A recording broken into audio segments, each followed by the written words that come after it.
Good day everyone and welcome to the much anticipated release of the 15th edition of the INTAP's Campus Care newsletter with a readership of 1.5 million and distribution to over 10,000 schools across the nation.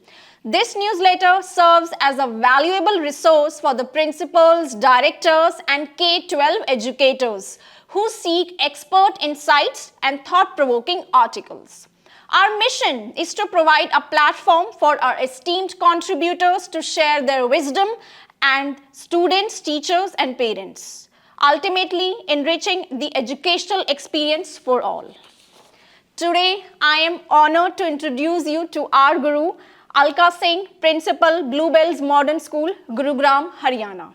She has penned an insightful article for this edition focusing on transforming education with a progressive learning philosophy. Without further ado, I invite ma'am to share her valuable insights with us. Alka ma'am, over to you now. Thank you so much. So ma'am, my first question to you would be, what are some key elements of a progressive learning philosophy that can transform education? See, first of all, before I even start talking, I would like to compliment you on the newsletter, and that's a great idea that you brought so many educators together. And nowadays, if you look at it, this is all collaborative learning, what we are looking at. And even when you're asking me a question where you talk about, what is the kind of philosophy which is required, I would say that there are two things which are super critical. The first thing is that how do we look at the present 21st century educator, right? And the second is the 21st century student. That's where the philosophy comes into play. So first of all, when I'm talking about a student or whom am I teaching? So what is the philosophy I have to have? I'm teaching a student who has an entrepreneurship mindset, who is forward-looking, who's technically, if you look at it, is a global citizen, right? Expert with technology. The communication is amazing. So I am not looking at a child who we used to teach, I would say, 5 years back or 10 years back. They're completely different generation. And majorly, if I'm sure you all have heard about, when we're talking about education revolution 4.0, which is going on. So that's the kind of students we are teaching. So the philosophy for the educator, I need to change the role as an educator, even if I talk about me as an educator. The role changes how is that I cannot be a person who was teaching the way I used to teach. I just need to be a facilitator. Nowadays, you don't need a teacher to go into class, pick up a book and say, okay, learn this, study this. It makes no sense. Majorly, you go there, there's something known as flip learning. You tell them this is the topic we're going to take up, and day prior, 2 days prior, you give them the videos, you give them material related to that. Let them analyze, let them come up with what they think about that topic. You just need to be a facilitator, first. Second is an open-minded educator is a mandate.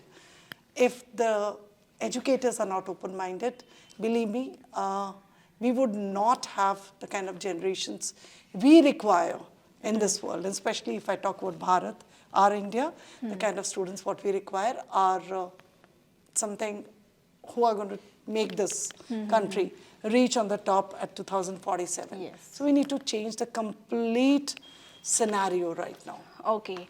So ma'am, my second question to you would be, how can educators integrate a progressive learning philosophy into their teaching practices? Okay. I'll move with whatever conversation I was making. How can educators technically integrate? NEP, New Education Policy, is the one which has been clearly giving guidelines to the educators. How do you integrate, when we are talking about any kind of new technology or the new methodology, the first thing is transdisciplinary. You cannot have a subject standalone. You need to have, let's say, for example, I can see nature over here. I'm talking about nature, environment, green plants. This is the topic as a theme. And I can have Hindi, English, mathematics, sciences, socials, everything revolve around it. So there's no standalone topic now. First. Second is project-based learning is something which each educator, now I would say a facilitator, rather than using the word teacher or educator, facilitator, should be taking up. There is nothing like, listen, this is photosynthesis, you see this green, you know what is going to happen. Nothing like that which is going to happen now. You need to let the students understand, analyze this. So that is what we are saying project-based. I'll just talk about Bluebell's Model School. What do we do? Every single topic, I tell the teachers, there has to be an activity around it. Activity doesn't mean teacher doing, the students have to be doing it. Amazing. So that's where I think the facilitators have to play a very different role. Yes. Lastly, I would say that one more thing, but for transdisciplinary, the teaching methodology, the pedagogy has to change. The teacher has to be super innovative. How I teach today a topic, in the next class I have to be different. Because the students are way, way beyond, more informed as compared to the teacher. Very well said. So beautifully you have explained it, Alka ma'am. So ma'am, my last question to you would be that what are the potential benefits of adopting a progressive learning philosophy in educational institutions? What do you think? Okay, so this is for all the, the leaders. I would just say that the moment I talk about institutions, what is the benefit? Yes. You won't exist if you do not have this progressive mindset, yes, definitely. progressive way of taking up ideology, I would say, or maybe generally in education, the term we constantly use is the pedagogy. Yes. We'll be out, like we would not exist. Believe me, this is a conversation I make with my teachers, my students, as well as fellow I would say principals. I'm like, we have a Sahodya, so I'm the vice chairperson there. There also I keep talking to them, saying that another 4 years, if we do not change, we'll be changed, we'll be out. So that is the advantage. If you want to stay ahead of times, you need to adopt and be futuristic in your vision. Okay. Generally, the way I would recommend, and I keep recommending is, Google, just Google say that, what are the skill sets required, right, for any student for Education Revolution 5.0? You'll get it right there. Simple. And that's how you take it up. Like, for example, our school, we are, for last 3 years, topping all over India in design thinking. Okay. So why are we doing it? I could have just, our school is like a 44 years old school, best result, best academic result, toppers everywhere. Still, in spite of that, I make sure that, every single thing which is happening around the world, I sit down, I read. This article, what I've written is not just an article because I was asked to write. It was written because I wanted people to understand you need to change, you need to be progressive with your outlook. And believe me, not just for the interview's sake, I would like to say one thing.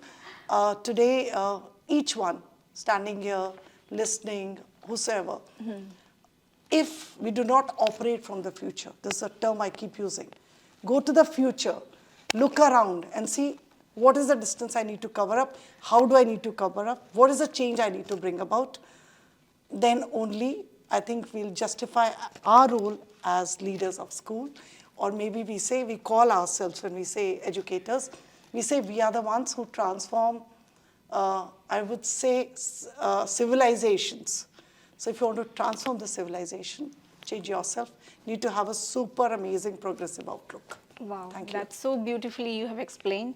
Well, that was Guru Alka Singh, Principal, Bluebell's Modern School, Gurugram, Haryana. Ma'am, it was indeed an honor to have you at the head office of INTAB, and we wish you best of luck for your future endeavors. Thank you so much, and all the best to the complete team INTAB.